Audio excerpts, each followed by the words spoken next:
전 하나님의 주신 말씀 창세기 50장 15절에서 26절 말씀 함께 보겠습니다.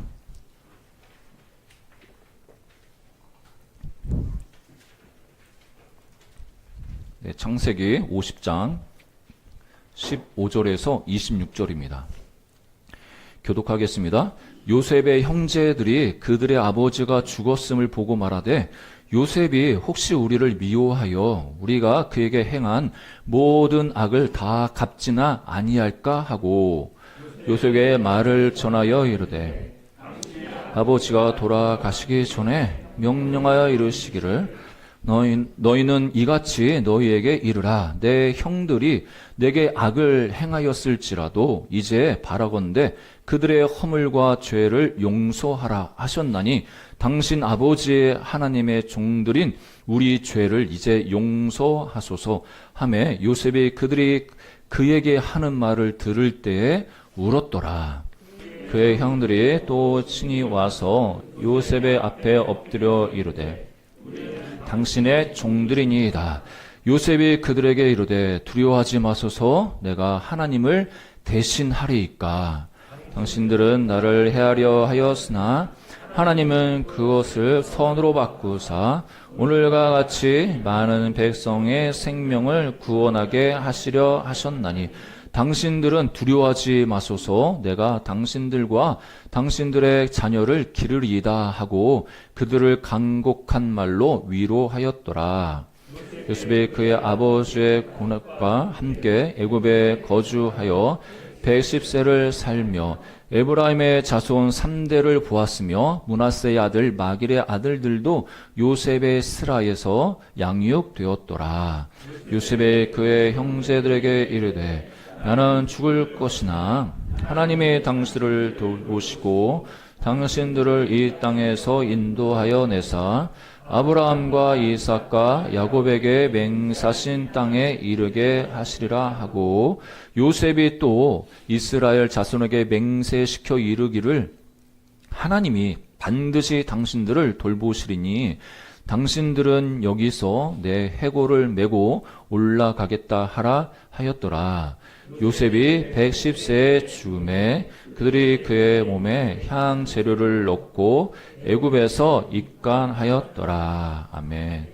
오늘 어떻게 보면 요셉의 마지막 이야기를 다루고 있습니다. 그 창세기는 요셉이 죽고 입간하는 걸로 이제 막을 내리지만 어떻게 보면 이 창세기는 끝이 아니라 앞으로 이제 하나님께서 이스라엘 민족을 어떻게 인도하실지 기대하게 하는 그 마지막 장이라고 할 수가, 시작점이라고 또 할 수가 있습니다.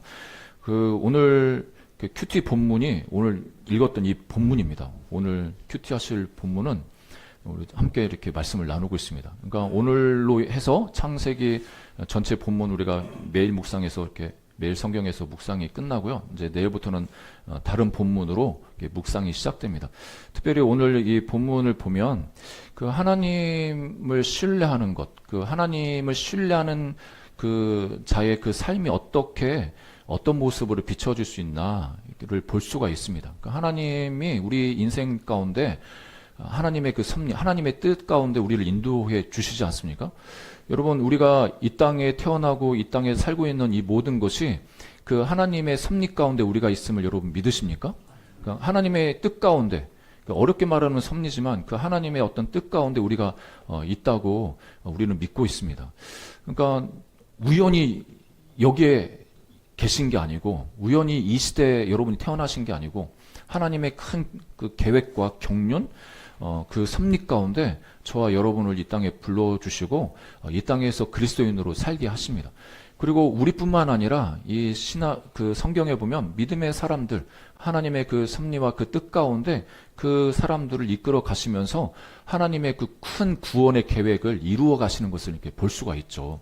그러니까 하나님이 어떻게든 우리가 어려운 일을 만나고 잘 되든 못 되든 우리 삶 가운데 하나님의 어떤 뜻과 그 섭리가 있어서 우리를 이렇게 인도하신다, 이런 신뢰가 있으면 당장의 그 어려움과 아픔이 있어도 그것을 견뎌낼 수 있고 이겨낼 수가 있습니다. 특별히 요셉의 인생을 보면 하나님이 자신의 삶 가운데 어떻게 섭리하시는지 또 어떤 뜻이 있는지 이것을 참 잘 깨달은 사람이죠. 그래서 그 하나님의 섭리에 신뢰하면서 자기 자신의 모습을 어떻게 분별할 수 있고 또 형제들을 바라볼 수가 있었습니다. 그러면 하나님의 섭리를 신뢰하는 성도들은 어떤 모습이냐 이렇게 볼 때 첫 번째로는 이 두려움에서 자유로운 삶을 산다는 겁니다. 오늘 형제들은 어떻게 보면 그 두려움에 살아가는 삶을 살았습니다. 그러니까 어떻게 보면 그 요셉의 형들은 요셉을 만날 때 요셉의 나이가 39살에 요셉을 만나지 않습니까? 오늘 이 본문에 기록된 이 사건은 요셉이 56세 되는 때 이 사건이 기록되어져 있습니다. 그러니까 요셉이 56세 될 때 야곱이 죽고 장사를 지내는 거죠. 그러니까 요셉이 총리가 돼서 이제 형들을 제외하고 아버지를 애굽 땅에 인도를 해서 애굽 땅에서 17년의 시간을 보내고 야곱이 이제 죽습니다. 그러니까 야곱은 애굽에 와서 17년의 시간을 이렇게 지낸 거죠.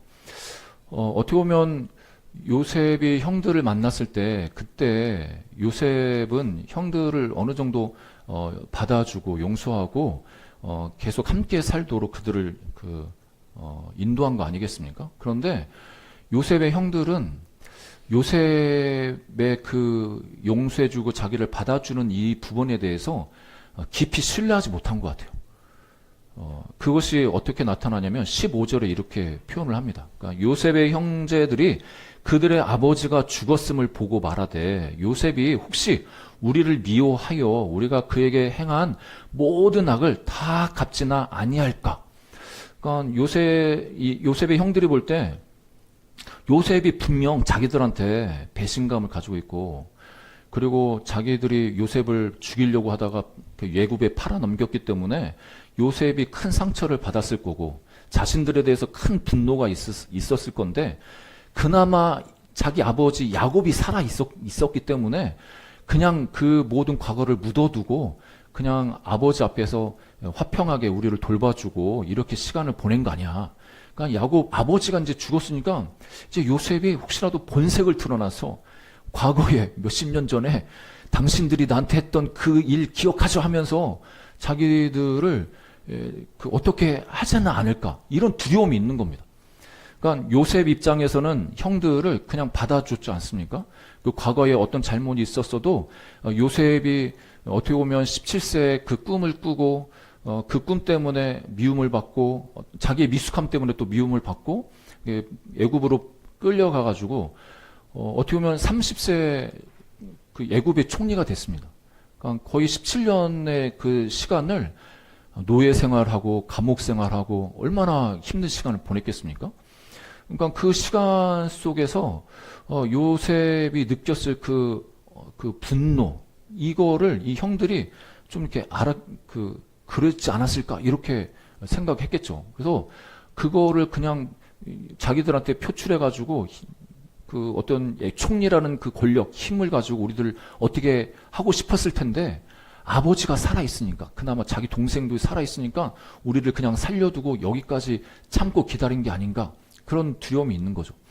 여러분 사람이 그 관계 속에서도 그렇지 않습니까? 그 사람이 내가 그 상대방에게 잘못했는데 잘못을 용서를 구해가지고 그 상대방이 용서를 해줬다고 치면 그 상대방이 용서해줬다는 그 믿음이 있어야 그 사람을 다음에 봤을 때 용서를 받았지, 용서해줬지. 그래도 그 과거의 그 관계까지는 아니어도 그래도 좀 계속 화평의 그 관계를 유지하면서 친하게 지내지 않겠습니까?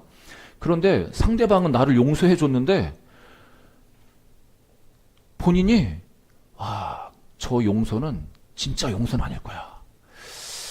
계속 마음 한구석에 생각을 했다가 결정적인 순간에 나를 어떻게 해야 할 거야. 그러니까 그 상대방의 용서를 신뢰를 못하면 받아들이지 못하면 그 사람은 계속 죄책감, 두려움 이런 부분에 이렇게 매여 있을 수밖에 없습니다. 그러니까 이 요셉의 형제들이 그런 거예요. 그러니까 아버지 죽고 나서 이제 아버지 그늘이 없어지니까 야 요셉이 분명히 어떤 본색을 드러날 거야. 우리가 악한 것을 너무나 잘 알기 때문에 그것을 갚을 거야. 이런 두려움에 빠져 있는 거죠. 그래서 이제 16절에 보면 요셉에게 말을 전하는데, 여러분, 이 형들은 요셉한테 직접 가서 대면해가지고 말할 자신도 없는 거예요. 예? 그런 두려움이 있으면 직접 가가지고 담대하게 과거의 이야기에 대해서 용서를 구하면서 뭐 이렇게 요셉의 마음을 좀 물어보지 않겠습니까? 단도직입적으로. 근데 이 형들은 그럴 자신이 없는 거예요. 그래서 사람을 여기서는 그 말을 전했다고 하는 이 표현은 본인들이 간 게 아니라 사람을 시켜가지고, 아무래도 그 베냐민이나 그 요셉이랑 친한 사람 이렇게 보내서 이야기하지 않았을까 싶습니다. 그래서 전하여 이르되 당신의 아버지가 돌아가시기 전에 명령하여 이르시기를 너희는 이같이 요셉에게 이르라. 내 형들이 내게 악을 행하였을지라도 이제 바라건대 그들의 허물과 죄를 용서하라 하셨나니 당신 아버지의 하나님의 종들인 우리 죄를 이제 용서하소서. 여러분, 만약에 이 용서를 구하는 이 직접적인 용서가 이때 용서를 구했다면 너무 늦지 않았습니까? 17년이나 지났는데?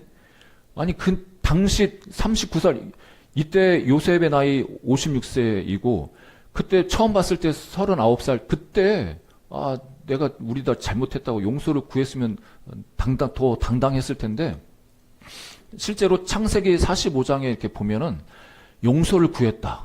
이런 표현이 없습니다. 아무튼 기록을 안 할 수도 있지만 여기 와서 이제 직접적으로 우리의 죄를 좀 용서해 달라고 이렇게 빌고 있죠. 그런데 그 말을 듣고 요셉은 그 말을 들을 때 울었다고 표현합니다. 그러니까 이 울었다는 이 표현이 어떤 의미인지 문맥적으로 잘 파악은 안 되지만 이 요셉의 입장에서 한번 생각해 보세요. 그 17년 동안 이제 형들을 데리고 애굽에 와가지고 그렇게 살고 있는데, 지난 한 20여 년 동안 자기가 노예 생활하고 감옥 생활하고 그걸 다 지나서 하나님이 자기를 높여주셔서 총리가 됐고, 그 흉년 드는 그런 상황 가운데 자기 가족을 다 불러 모아서 하나님의 뜻이 정말 나를 통해서 우리 형제들 또 우리 가족을 구원하시려나 보다, 이런 믿음을 가지고 형제들을 그냥 품어주고 받아주면서 여기까지 왔는데, 형들의 이야기를 딱 들어보니까 형들이 나를 안 믿고 있어. 그동안 내 눈치만 보면서 내가 어떻게 하나 그것만 살피면서 왔었던 거예요. 이 요셉 입장에서는 얼마나 한탄스럽습니까? 이 형들이 나를 그렇게 못 믿어줬나? 그런 의미일 수 있고, 또 과거의 이야기를 꺼냈기 때문에 과거에 자기가 정말 형들로부터 죽임을 당할 위험이 있었었고 애국으로 팔려가는 그 과거가 또 생각나서 또 마음이 아파서 또 울 수도 있고, 그러니까 여기 성경에서는 정확하게 뭐 때문에 울었다 이렇게 표현은 안 하지만 문맥상으로는 이 형들과의 관계 속에서 좀 많은 아픔이 있어서 이렇게 울었던 것을 볼 수가 있습니다. 그런데 그 형들이 와서 요셉 앞에 엎드려서 이렇게 고백하죠. 우리는 당신의 종들이니이다. 어떻게 보면 요셉 입장에서는 17살에 꿨던 그 꿈을 이야기할 때는 진짜 너무 신나서 이야기하고 그 꿈의 주인공이 자기였는데, 시간이 지나고 와서 그 꿈이 이루어지는 이런 상황을 볼 때 그 요셉은 어떤 마음이 들었을까요? 역시 하나님이 나에게 주신 꿈은 진짜 꿈이었어, 이랬을까요? 아니면 어떤 마음이었을까요? 그러니까 그것은 이제 두 번째 대제 말씀을 나누겠는데, 여기서 이 형제들의 두려움에 우리가 조금 생각을 해봐야 됩니다. 형제들이 그렇게 요셉을 향해서 두렵고 계속 어떻게 보면 죄책감을 가지고 수많은 시간들을 보냈던 것은 어떻게 보면 요셉의 그 용서, 자기를 받아준 그 받아줌에 대해서 신뢰하지 못했기 때문에 계속 마음에 두려움이 있었다는 것을 우리에게 가르쳐 주십니다. 여러분, 우리도 마찬가지죠. 신앙생활 할 때 하나님 앞에 우리가 죄를 고백하고 우리가 잘못했을 때 죄 용서를 구하지 않습니까? 그러면 하나님이 나를 용서해 줬다는 그 확신이 있어야 그 과거의 두려움이라든지 죄책감으로부터 자유함을 얻을 수 있습니다. 그러니까 하나님이 나를 용서해 주셨고 나를 받아주셨다는 그 확신이 없으면요, 계속 우리의 심리적으로, 영적으로요, 계속 두려움에 붙잡혀 있습니다. 여러분, 이게 너무나 중요한 그 영적인 진리인데요. 여러분, 하나님이 여러분을 다 받아주시고 있는 모습 그대로 받아주시고 용서해 주신 것을 여러분 믿으십니까? 여러분 정말 믿으십니까? 과거에 지었던 그 모든 죄에 대해서 여러분이 회개하고 죄 고백했을 때 하나님은 다 잊어버리고 다 용서해 주신 줄 믿습니까? 여러분 그 죄 용서함에 대한 그 확신은 어디서 근거하냐면 하나님과 그 하나님 말씀에 근거합니다. 우리가 보통 생각할 때 더 눈물 콧물을 다 흘리고 더 열심히 회개 뭔가를 해야 용서함을 받을 수 있어. 이렇게 또 생각하시는 분이 있습니다. 그러니까 열정이 있으신 분들, 믿음 그 신앙이 열정이 있으신 분. 우리는 그냥 단지 내가 잘못했습니다. 그냥 그 어떻게 가벼운 말로 죄고백, 가벼운 말로 하면 안 되겠죠. 그렇지만 그 진심을 다해 그 죄고백했는데 그럼에도 불구하고 내가 죄를 용서받았나? 안 받은 거 아닌가? 이런 의문을 가지고 계속 두려움 가운데 그렇게 지내시는 분이 있습니다. 여러분 이 말씀을 꼭 기억하시기 바랍니다. 로마서 8장 1절 2절 이 말씀 하시는데 우리 같이 한번 읽어볼까요? 시작.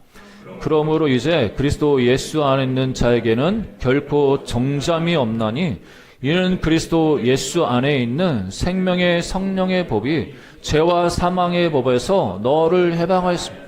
그 예수님께서 이 땅에 오셔서 우리에게 주신 큰 축복은 영적인 노예 상태에서 어떻게 보면 죄의 노예 상태에서 사단의 노예 상태에서 우리를 해방시키셔서 우리에게 자유를 주신 겁니다.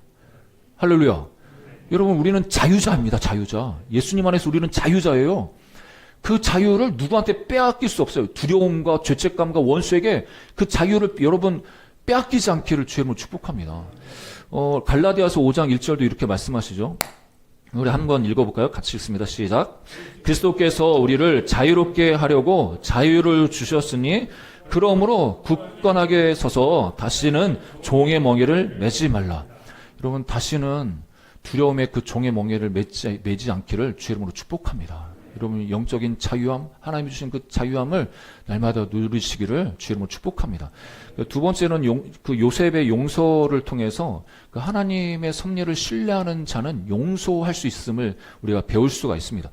여러분 요셉의 입장에서 보면 어떻게 형들을 용서할 수 있었을까요? 정말 큰 상처를 받았죠. 원한이 있을 수 있지 않겠습니까? 언젠가는 형들을 내가 보복하고 말 거다. 지금은 노예 상태 어떻게 보면 감옥 생활 하니까 내가 보복은 못하겠지만 어느 순간에 내가 힘이 생기면 내가 하겠다.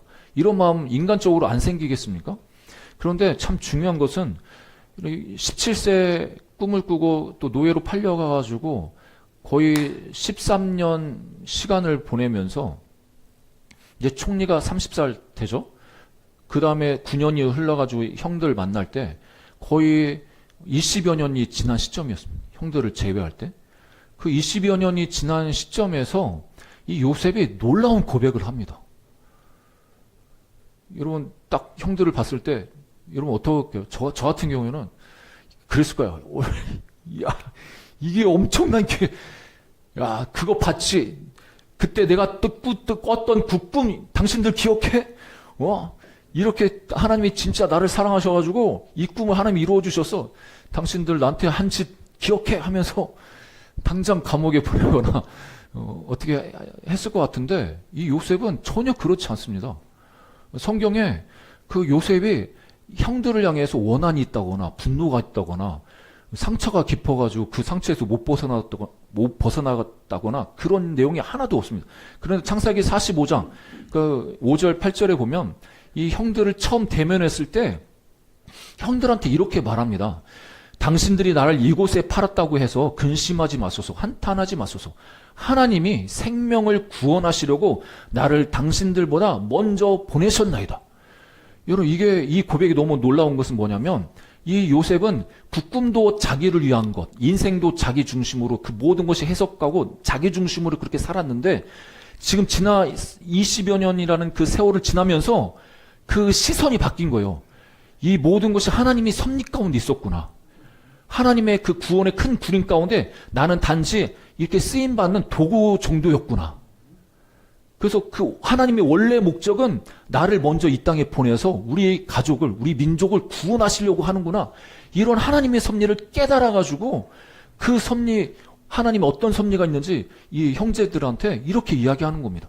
그러면서 이 땅에 2년 동안 흉년이 들었으나 오직 5년은 밭갈이도 못하고 추수도 못할지라 7절, 8절에 보니까 하나님이 큰 구원으로 당신들의 생명을 보존하고 당신들의 후손을 세상에 두시려고 나를 당신들보다 먼저 보내셨나니 그런즉 나를 이리로 보낸 이는 당신들이 아니오 하나님이시라. 여러분, 놀랍지 않습니까? 당신들이 나를 미워해가지고, 나를 죽이려고 하다가 팔아가지고, 내가 이렇게 왔는데, 내가 진짜 열심히 살아가지고, 진짜 너무 엄청나게 열심히 살아가지고, 내가 여기까지, 이 위치까지 올라왔어.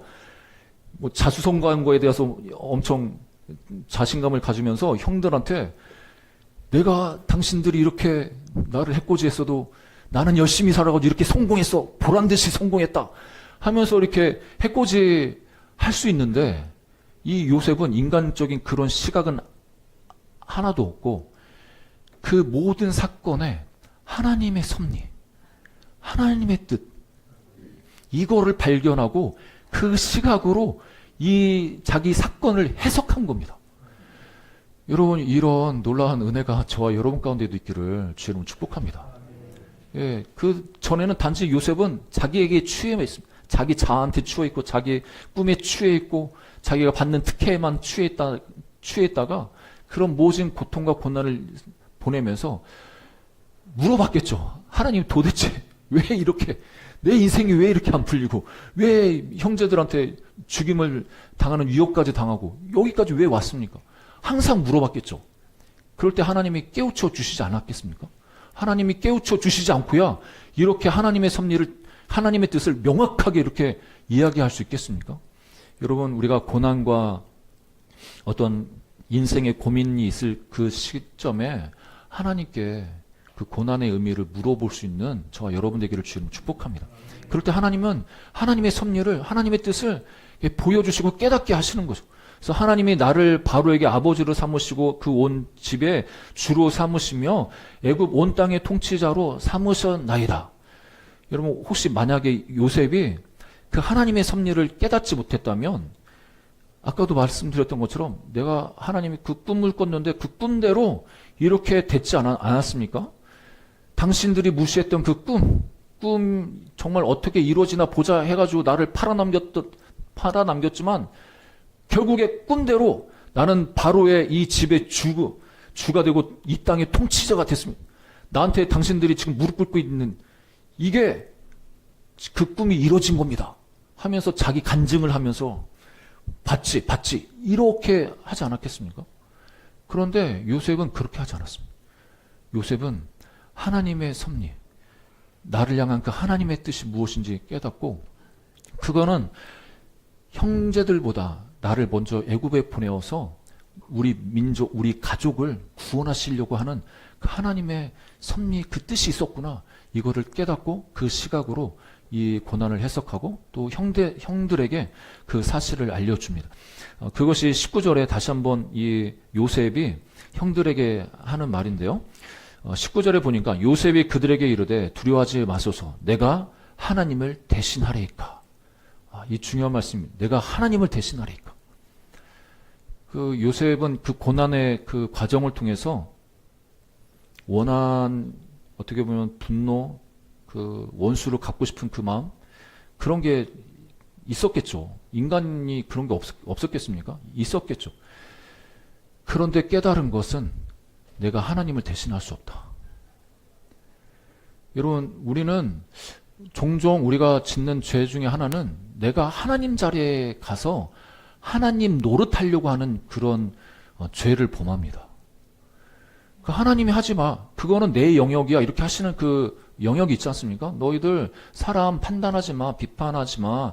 그 사람에 대해서 정죄하고 그러지 마. 그러니까 사회법적으로는 잘못한 거에 있어서 손해배상을 위해서 법원에 가야죠. 판사의 그 판결을 받아야죠. 그런데 하나님께서는 주님의 백성들 안에서 야, 원수 갚는 것 나한테 있고 내가 하는 거야. 내가 심판하는 거야. 심판자는 나야. 너희들은 심판할 자격 없어. 요셉아, 너는 심판자의 자격 없어. 뭐 원한이 있을 수 있고 분노가 있을 수 있는데 네가 심판할 수 없어. 요셉은 너무 잘 깨달은 거예요. 내가 하나님을 대신하리까. 나는 하나님 대신할 수 없습니다. 그러면서 하는 말이 당신들은 나를 헤아려 하였으나 하나님은 그것을 선으로 바꾸사 오늘과 같이 많은 백성의 생명을 구원하게 하시려 하셨나니 당신들은 두려워하지 마소서. 내가 당신들과 당신들의 자녀를 기르리다 하고 그들을 간곡한 말로 위로하였더라. 요셉은 어떻게 보면 인간적으로는 형들을 용서하기가 참 힘들었겠죠. 그런데도 불구하고 용서할 수 있었던 것은 자기 인생 가운데 자기 삶을 하나님의 시각으로 봤기 때문에 그렇습니다. 하나님의 섭리, 그 뜻을 발견했기 때문에 형제들을 용서할 수 있었습니다. 그 과거의 상처와 분노에 붙잡혀 있지 않을 수 있었습니다. 그 모든 과정을 통해서 자기 자신은 하나님을 대신할 수 없다는 것을 깊이 깨닫는 겸손한 자가 됐기 때문에 형제들을 그렇게 용서할 수가 있었습니다. 여러분, 우리가 사람을 용서한다는 거 참 중요하죠. 그 용서가 잘 안 되기 때문에 마음이 잘 안 풀어지는 경우도 있습니다. 그러니까 그 사람이 나한테 잘못하고 나를 섭섭하게 하고 상처를 줬는데 그 사람을 향한 용서를 잘 못하는 것은, 그러니까 이게 심리적으로도 그렇지만 너무 그 용서가 잘 안 돼요. 안 되니까 더 그 사람을 향해서도 마음이 안 풀어져요. 이게 용서와 이게 마음 풀어지는 게 연결이 되어 있거든요. 용서를 하면 그 사람이 밉더라도 어떤 부분에서는 그 사람을 향한 태도라든지 이 변화가 있거든요. 그런데 용서가 잘 안 되기 때문에 계속 그 사람을 향해서 다친 마음을 가지고 있습니다. 예수님은 그 베드로가 질문하는 이 질문에 용서를 얼마나 해줘야 되느냐 이렇게 물어볼 때 이렇게 말씀하시죠. 마태복음 18장에 보니까 그때 베드로가 나와 이르되 주여 형제가 내게 죄를 범하면 몇 번이나 용서하여 주리까? 7번까지 하오리까? 그러니까 베드로 입장에서는 7번도 많은 거예요. 한 번 용서해 주는 것도 감사하고 2번, 뭐 3번까지는 볼 수 있는데 뭐 7번? 이거는 진짜 많이 쓴 겁니다. 그때 당시에 7번까지 용서해 준다? 이거는 있을 수 없는 일인데 그래도 7번까지 용서해 줄까요? 이렇게 물어봤더니 예수님은 더 대단한 말씀을 하십니다. 예수께서 이르시되 내게 이르노니 7번뿐 아니라 7번을 70번까지라도 할지니라. 여러분 7번을 70번까지 하면은 몇 번이겠습니까? 총? 490번. 그러면 우리는 계산을 하죠. 내가 저 사람을 한 번 용서해줬지? 그 다음에 2번, 3번, 이제 100번까지 세고, 200번 세고, 400번 세고, 490번 딱 세고, 이제 용서해줄 만큼 용서해. 예수님이 용서해. 7번, 뭐 70번까지 하라고 했으니까, 490번 용서했으니까, 이제부터는 내가 용서 안 한다. 해가지고, 그 사람 막 용서 안 하고, 대갚아주고 이러면, 세상 살기 힘듭니다. 신앙생활 힘들죠. 여러분, 예수님이 하신 이 말씀은 무한대로 용서해 주라고 말합니다. 그 사람이 내 용서를 받아주든 받아주지 않든 내 마음은 그 사람을 향해서 내가 용서하겠습니다. 용서합니다. 이런 고백과 이런 태도를 가져야 그 용서가 나를 자유롭게 합니다. 나를. 상대방보다 나를 자유롭게 합니다. 그 사람한테 더 이상 매여 있지 않고 그 상처에 더 이상 매여 있지 않을 수 있어요. 내가 잘못했으면 그 사람한테 용서를 구하는 건 또 당연히 그렇게 해야죠. 다른 사람이 나한테 잘못했을 때 나는 그 사람한테 직접 가서 용서를 해준다고 이렇게 말하지 못하더라도 내 마음은 그 사람을 향해서 내가 용서하겠습니다. 하나님 앞에서 용서하겠다고 이렇게 고백을 해야 우리의 영혼이 죽지 않고 살 수가 있습니다. 에베소서 4장 32절에 이렇게 말씀하시죠. 우리 같이 한번 읽어볼까요? 시작. 서로 친절하게 하며 불쌍히 여기며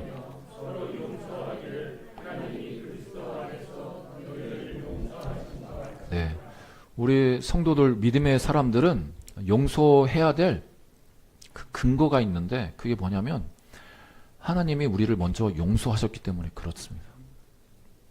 나는 절대로 용서 못해. 그 마음에 상처가 깊기 때문에 그렇게 할 수 있습니다. 그런데 우리 한번 생각해 보면 어떻게 보면 하나님 앞에서 우리도 진노 가운데 죽을 수밖에 없는 자들이었는데 하나님이 먼저 사랑해 주시고 먼저 용서해 주시지 않았습니까? 우리도 이렇게 받아주신 하나님, 그 하나님의 사랑을 입은 자라면 우리가 서로를 향해서도 서로 용서할 할 수 있어야 된다고 가르쳐 주십니다. 그리고 로마서 12장 19절 20절에 이렇게 말씀하십니다. 같이 읽겠습니다. 시작. 너희가 친히 원수를 갚지 말고 하나님의 진노하심에 맡기라. 기록되었으되 원수 갚는 것이 내게 있으니 내가 갚으리라고 주께서 말씀하시니라. 내 원수가 줄이거든 먹이고 목마르거든 마시게 하라. 그리함으로 내가 숯불을 그 머리에 쌓아 놓으리라. 아멘. 여러분, 원수 갚는 것은 하나님께 있습니다. 하나님이 갚아주십니다. 여러분, 이것을 신뢰할 수 있다면 우리가 누구든 용서할 수가 있습니다. 네. 하나님이 알아주시고 하나님께서 갚아주시기 때문에 우리는 용서를 통해서 내 자신이 과거의 상처에서 그 상대방의 그 그 관계 속에서 우리는 자유함을 누릴 수가 있습니다. 그런 은혜가 있기를 주의 이름으로 축복합니다. 오늘 이제 후반절에 보면 요셉이 56세 나이에서 이렇게 형제들을 다시 한번 용서하고 받아주었다면 이제 시간이 흘러서 54년이라는 시간이 흘러서 요셉의 나이가 110세 될 때 그 사건을 22절부터 이렇게 마지막까지 기록을 하고 있습니다. 이 요셉이 이제 죽기 전에 유언을 남기는 장면입니다. 어떻게 보면 그 유언은 앞으로 하나님이 우리 민족을 이 애굽 땅에서 이끌어서 다시 가나안 땅으로 가게 하실 텐데 그때 자기 시신을 가져가라고 그렇게 유언을 남기고 있는 거죠. 22절에 보니까 요셉이 그의 아버지의 가족과 함께 애굽에 거주하여 110세를 살며 요셉의 입장에서 어떻게 보면 애굽에 와서 초기에는 고생했지만 이제 총리가 되고 자기 권력을 가지고 있고 그 총리 입장에서는 애굽의 그 권력 2인자인데 얼마나 많은 부귀영화를 누렸겠습니까? 부귀영화를 누리면서 이 세상에 엄청 좋은 것들을 많이 누리고 그렇게 살았을 겁니다. 요셉은 어떻게 보면 세상에서 성공한 사람이죠. 정말 성공한 사람입니다. 세상적으로 말하면 진짜 자수성가한 사람이죠. 이렇게 자수성가한 사람이 없습니다.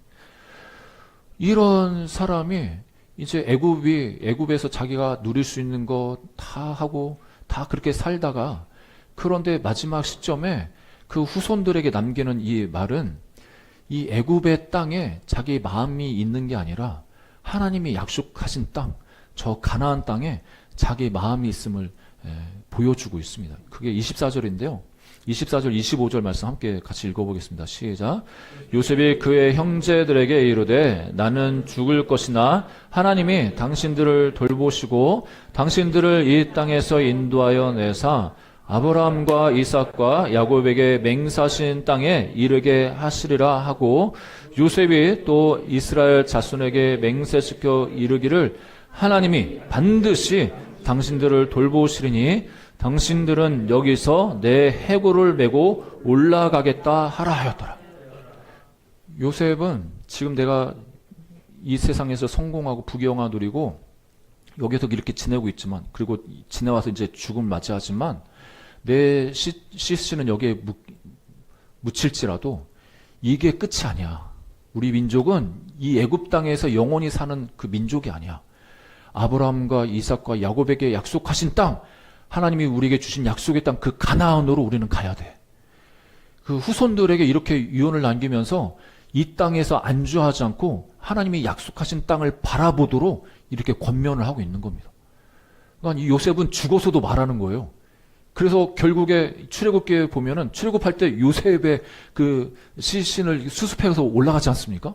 이 얼마나 진짜 이 그때까지 한 몇백 년 흐르는 시점인데 그런 약속의 말씀이 성취되는 그런 걸 경험합니다. 여러분 이 땅을 살아가는 우리도 어떻게 보면 마찬가지죠. 이 땅에서 우리가 열심히 살고 수고하고 하나님이 주신 그 많은 은혜를 누리면서 이 땅을 살아갑니다. 그런데 이 땅에서의 삶이 다가 아니지 않습니까?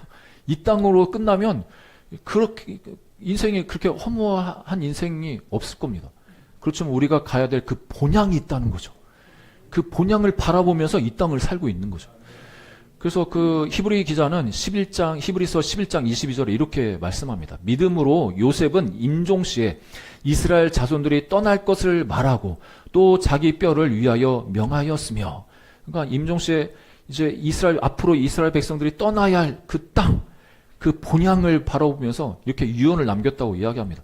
그러면서 히브리서 13장 14절에 우리가 여기에는 영구한 도성이 없으므로 장차 올 것을 찾나니, 그러니까 이 땅에 있는 그 모든 것은 영원하지 않습니다.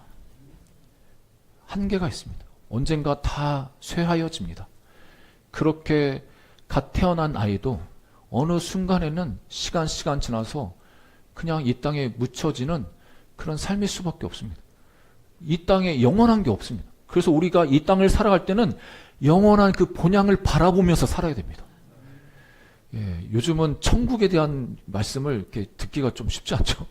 예전에는 막 고생하고 힘드니까 저 천국을 바라보면서 이 고생, 이 고난을 이겨내야지, 이렇게 천국에 대한 말씀을 많이 했는데, 여러분, 우리가 이 땅의 삶이 다가 아니지 않습니까? 앞으로 가야 될 그 본향이 있다는 것을 여러분 꼭 기억하시기를 주의 이름으로 축복합니다. 예. 그래서 히브리서 11장 16절에도 그들이 이제는 더 나은 본향을 사모하니, 더 나은 본향, 우리가 가야 될 더 나은 본향이 어디 있겠습니까? 예. 하나님 계신 그곳, 우리가 가야 될 곳이, 우리가 가야 될 그 본향이 있음을 가르쳐 줍니다. 곧 하늘에 있는 것이라. 그것이 곧 하늘에 있는 것이라. 이러므로 하나님이 그들의 하나님이라 일컬음 받으심을 부끄러워하지 아니하시고 그들을 위하여 한 성을 예비하셨느니라. 하나님이 우리를 위해서 예비하셨다고 말씀하십니다. 이 땅의 것은 다 흘러가고 다 없어지지만 우리를 위해서 준비하신 그 영원한 성, 그 영원한 본향이 우리를 기다리고 있음을 가르쳐 주십니다. 여러분, 이 땅을 살면서 우리가 이 땅의 풍요를 누리면 마음이 이 땅의 것에만 더 집중하고 집착을 합니다.